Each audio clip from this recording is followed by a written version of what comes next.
हाँ जी, नमस्कार, स्वागत और अभिनंदन आप सभी का। जैसा कि हमने पिछले वीडियो के अंदर वैदिक सभ्यता से रिलेटेड चर्चा की, जिसके अंदर वैदिक सभ्यता का जो टाइमिंग था 1500 बीसी से लेकर 600 बीसी, और यहाँ तक कि हमने वैदिक सभ्यता को दो भागों में भी पढ़ा था। एक ऋग्वैदिक काल था और एक उत्तर वैदिक काल। ऋग्वैदिक काल इसीलिए क्योंकि उस टाइमिंग में ऋग्वेद की रचना हुई थी। वेद चार हैं, ऋग्वेद, यजुर्वेद, सामवेद और अथर्ववेद। ठीक है, और आज का जो हमारा सेशन है वो संपूर्ण इन वेदों के बारे में रहेगा। वे जानकारी जो प्रत्येक एग्जाम के अंदर आती है, अब चाहे एग्जाम वो आपके एसएससी लेवल का हो या फिर किसी स्टेट लेवल का, सभी के अंदर आते हैं। ठीक है, तो बड़े ध्यानपूर्वक देखना है और इसी प्रकार से आपको अपनी कॉपी के अंदर नोट्स बनाने हैं। ठीक है, चलिए देखिए। सबसे पहली बात, वेद।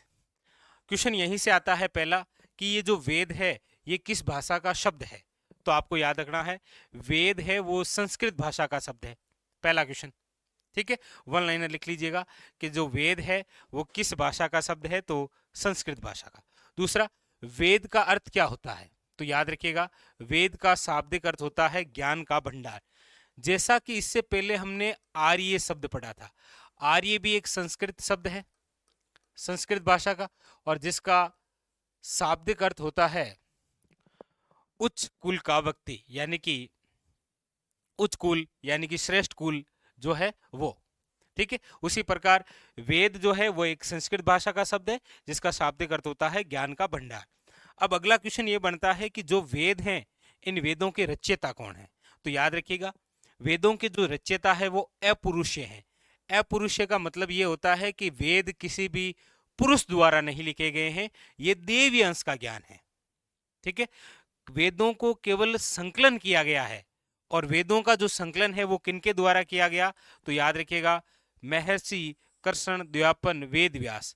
आपको तो ये नाम याद रखना है, वेद व्यास। ठीक है, चार चीजें क्लियर हुई।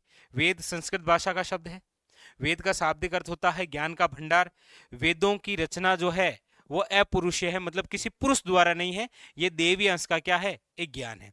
वेदों को केवल संकलित किया गया है, और वो भी किनके द्वारा किया गया, याद रखिएगा वेद व्यास द्वारा। अगला पांचवा ये क्वेश्चन है कि वेद कितने प्रकार के। तो याद रखिएगा वेद होते हैं आपके चार। कौन कौन से, ऋग्वेद, यजुर्वेद, सामवेद और अथर्ववेद। ठीक है, चार नाम याद रखिएगा डायरेक्ट।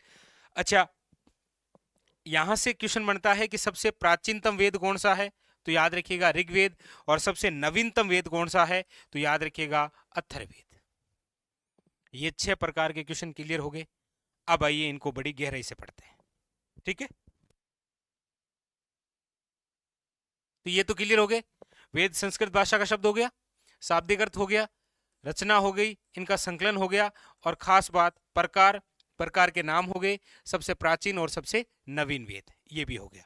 अब देखिए यहां पर खास बात है, बड़े ध्यानपूर्वक देखना है। ठीक है, देखिएगा वेद कितने हैं, तो आप कहेंगे वेद जो है वो है आपके, याद रखिएगा चार, ऋग्वेद, यजुर्वेद, सामवेद और अथर्ववेद। ठीक है, अब इन चार वेदों के भी उपवेद हैं। डायरेक्ट वन लाइनर, एक तरफ वेद देगा और एक इनके उपवेद देगा और कहेगा मिलान करो। याद रखिएगा ऋग्वेद का जो उपवेद है वो है आयुर्वेद, और आयुर्वेद के रचयिता कौन है, तो याद रखना है धन्वंतरी।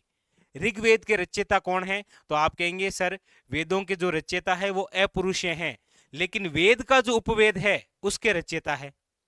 मतलब ऋग्वेद का जो उपवेद है वो है आयुर्वेद, और आयुर्वेद के जो लेखक हैं, रचयिता है, याद रखिएगा वह है धन्वंतरी। इसी प्रकार यजुर्वेद का उपवेद है, याद रखिएगा धनुर्वेद, और धनुर्वेद के जो रचयिता है वह है विश्वामित्र। अगली बात, सामवेद का उपवेद है वो है गंधर्ववेद, और गंधर्ववेद के जो रचयिता है वह है भरत मुनि। इसी प्रकार अथर्ववेद का उपवेद है शिल्पवेद, और शिल्पवेद के रचयिता है विश्वकर्मा। बताइए ये चीज क्लियर हुई। चार वेद हैं और इन चारों के ही उपवेद हैं। ऋग्वेद का आयुर्वेद जिसके रचयिता है धन्वंतरी, यजुर्वेद का है धनुर्वेद जिसके रचयिता है विश्वामित्र, सामवेद का है, याद रखिएगा गंधर्ववेद जिसके रचयिता है भरत मुनि, और अथर्ववेद का है शिल्पवेद जिसके रचयिता है विश्वकर्मा। एक एक बात क्लियर। अब दूसरी बात, ऋग्वेद को पढ़ने वाला पुरोहित क्या कहलाता है? तो याद रखिएगा होता या फिर होत्री। ऋग्वेद को पढ़ने वाला पुरोहित क्या कहलाता है? होता या होत्री। इसी प्रकार यजुर्वेद को पढ़ने वाला पुरोहित क्या कहलाता है? तो याद रखिएगा अधर्व्यू। क्या कहलाता है? अधर्व्यू। उसी प्रकार सामवेद को पढ़ने वाला जो पुरोहित है उसे कहा जाता है उद्गाता। क्या बोलते हैं? उद्गाता।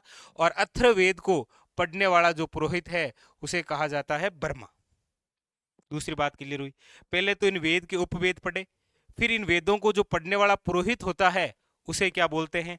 तो हमारे सामने ये आया कि पुरोहित में एक तो है आपके ऋग्वेद की बात आए तो होता या होत्री, इधर यजुर्वेद की बात आए तो अधर्व्यू, सामवेद को पढ़ने वाला है उद्गाता कहलाता है, और अथर्ववेद को पढ़ने वाला क्या कहलाता है? बर्मा। दो चीजें, पहले तो वेद के उपवेद पढ़े, फिर उनके रचयिता, फिर इनको पढ़ने वाला पुरोहित। ठीक है। अब देखिए, अब ऋग्वेद के अंदर किस किस का उल्लेख है वो समझिएगा। ये जो ऋग्वेद है इसके अंदर 10 मंडल हैं। कितने मंडल हैं? याद रखिएगा 10 मंडल। और 10 मंडल के तीसरे मंडल में एक मंत्र है जिसका नाम क्या है? याद रखिएगा गायत्री मंत्र। और इन 10 मंडल में से 10वां जो मंडल है उसके अंदर किसका उल्लेख है? तो याद रखिएगा वर्ण व्यवस्था। क्योंकि वो डायरेक्ट उठाकर पूछता है कि ऋग्वेद के कौन से मंडल में वर्ण व्यवस्था का उल्लेख है, तो आपको याद रखना है 10वें मंडल में। और ऋग्वेद के अंदर ही उल्लेख है किसका? याद रखिएगा अस्तोमा सदगमे का।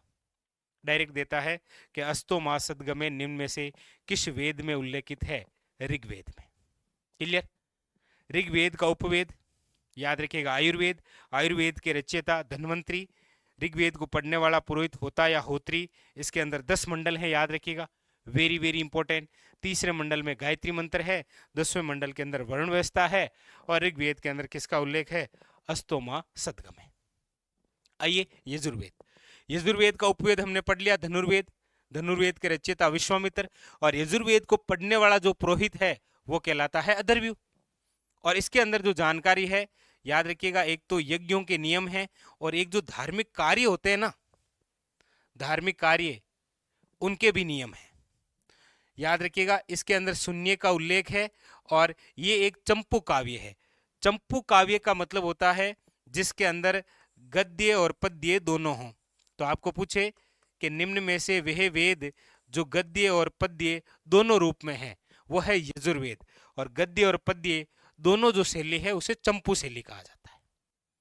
तो आपको पूछ लेगा डायरेक्ट कि निम्न में से वह वेद जिसके अंदर यज्ञ, कर्मकांड और धार्मिक कार्यों का उल्लेख है, यजुर्वेद। क्लियर? यजु का अर्थ ही होता है यज्ञ। ठीक है। अब अगला देखिए सामवेद। सामवेद का उपवेद हमने पढ़ लिया गंधर्ववेद, गंधर्ववेद के रचयिता भरत मुनि, और सामवेद को पढ़ने वाला जो पुरोहित है उसे बोलते हैं उद्गाता। सामवेद को याद रखिएगा भारतीय संगीत का जनक कहा जाता है। निम्न में से वह वेद जिसे भारतीय संगीत का जनक कहा जाता है सामवेद। इसके अंदर 7 सुरों का उल्लेख है, सारे ग में पे ध नि सा, इन सब का क्या है? उल्लेख। अच्छा, सबसे कम महत्व वाला वेद है ये। डायरेक्ट आपको पूछा जाए सबसे कम महत्व वाला वेद कौन सा है, तो याद रखिएगा सामवेद। क्लियर हो गया सामवेद। अगला है अथर्ववेद।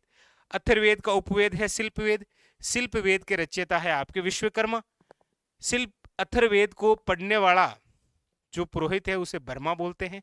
एक चीज याद रखिएगा कि जो अथर्ववेद है इसका अन्य नाम क्या है? याद रखिएगा ब्रह्मवेद। और इसके अंदर जादू टोना और वंशीकरण का क्या है? उल्लेख। तो ये आपके यहां 4 ऋग्वेद, यजुर्वेद, सामवेद और अथर्ववेद, इन वेदों के उपवेद, उन उपवेदों के रचयिता, इन वेदों के अंदर किस किस का उल्लेख है और किसकी जानकारी मिलती है, वो सारी कहानी आपके सामने। और यहां से एग्जामिनर कोई ना कोई क्वेश्चन पूछता है, स्टार लगा लीजिएगा। 100% एक क्वेश्चन बनाता है, चाहे अब आप किसी एग्जाम की तैयारी कर रहे हो, चाहे आप एसएससी की तैयारी कर रहे हो, या आप अपने किसी स्टेट की तैयारी कर रहे हो। इंडिया जीके के अंदर यहां से एक फैक्ट आते ही आता है। अच्छा, सबसे शानदार फैक्ट तो ऐसे बनता है, एक तरफ 4 वेद दे दिए और इनके उपवेद और कहेगा मिलान करो, या एक तरफ 4 वेद दे दिए, एक तरफ इनके पुरोहित के नाम और मिलान करो। ठीक है। अब एक क्वेश्चन आप सबके लिए, जो भी ये वीडियो देखे, कमेंट बॉक्स के अंदर जरूर बताइए। क्वेश्चन है आपके सामने कि निम्न में से वह वेद जो वेद त्रय में शामिल नहीं है। निम्न में से वह वेद जो वेद त्रय में शामिल नहीं है, और आपके सामने ऑप्शन है ये। Option number 1 Rigveda, option number B Yajurveda, option number C Samaveda, और ऑप्शन नंबर डी अथर्ववेद। बस ये आपके सामने ऑप्शन है। इसका आंसर आप सभी को, जो भी स्टूडेंट इस यहाँ तक कोई पहुंच जाए आप में से, ठीक है, तो इसका आंसर जरूर कमेंट बॉक्स के अंदर देना है। और ये आपके कंप्लीट हो गई है संपूर्ण वेदों की जानकारी। ठीक है, तो फिलहाल तो आज के लिए इतना ही। मिलते हैं अगले सेशन में, चर्चा और बड़ी महत्वपूर्ण करेंगे। तब तक के लिए धन्यवाद।